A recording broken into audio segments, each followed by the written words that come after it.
55 घंटे मुझसे मतलब इंटेरोगेशन किया। मैं 2-3 साल बाद आपको बताऊंगा उस डिस्कशन में क्या हुआ। मैं बताऊं आपको क्या हुआ, बताऊं? मैंने ईडी के अफसर से बोला, ईडी के अफसर मुझे इंटेरोगेट कर रहे थे और मैंने उनसे बोला कि देखिए,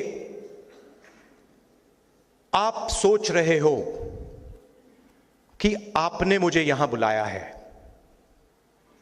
मगर आप गलतफहमी में हो। आपने मुझे यहां नहीं बुलाया, मैं यहां आया हूं।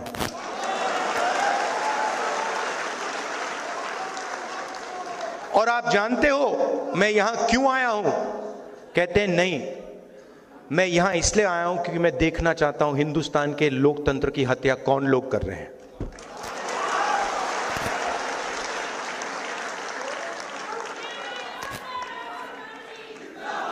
मतलब आप क्या समझे हो?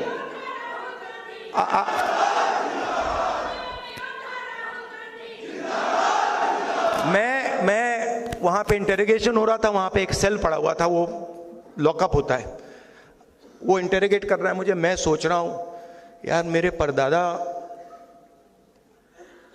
12 साल ऐसे सेल में बैठे थे, कम से कम 10 साल तो मुझे भी जाना चाहिए। आप मुझे कोई भी सेल दे दो, कोई फर्क नहीं पड़ता। तो मेरा कहना है कि हिंदुस्तान की जनता के सामने हिंदुस्तान की रियलिटी डालनी है। और मैं बिलीव करता हूं, चाहे वो किसी भी जात का व्यक्ति हो, अगर हमने रियलिटी सामने रख दी ऐसे, हिंदुस्तान की राजनीति बिल्कुल बदल जाएगी।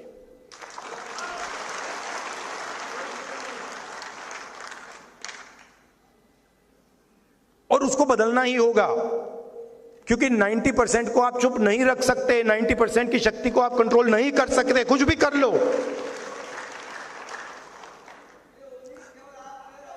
नहीं, ये बहुत सारे लोगों में, आप में भी है। और राजनीति में ना, मेरा एक्सपीरियंस बताता हूं आपको।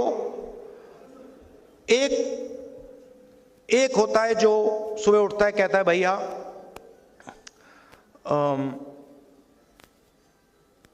सत्ता कैसे मिलेगी, सत्ता कैसे मिलेगी, 24 घंटा वही उसकी थिंकिंग होती है। अब मेरी दूसरी प्रॉब्लम है, नहीं, मैं उसके बीच में पैदा हुआ।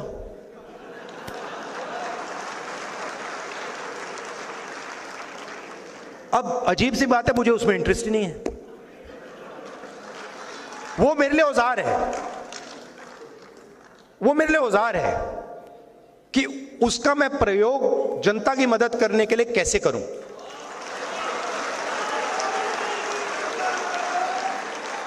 वो मेरे लिए मतलब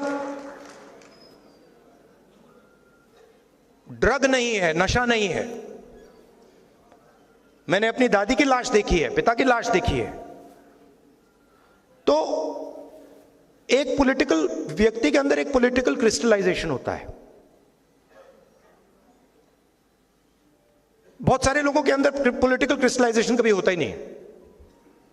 पूरी जिंदगी निकल जाती है, सुबह उठते हैं, किसी को काटते हैं, किसी को डराते हैं, किसी से लड़ते हैं, कोई सूट पहन लेता है, कोई मतलब अलग अलग वीडियो बनाते हैं, तो उनको तो छोड़ दो। मगर फिर ऐसे भी लोग होते हैं जो कहते हैं कि भाई अब हमारे पास 15-20 साल हैं, 30 साल हैं, अब कुछ अच्छा किया जाए, कुछ दम का किया जाए। तो पॉलिटिकल क्रिस्टलाइजेशन हो जाता है। एक बार पॉलिटिकल क्रिस्टलाइजेशन हो जाता है तो फिर क्लैरिटी आ जाती है कि मुझे ये करना है और कुछ नहीं करना। और मेरे माइंड में ये क्लैरिटी आ गई है कि इस देश में 90% लोगों को भागीदारी दिलवानी है।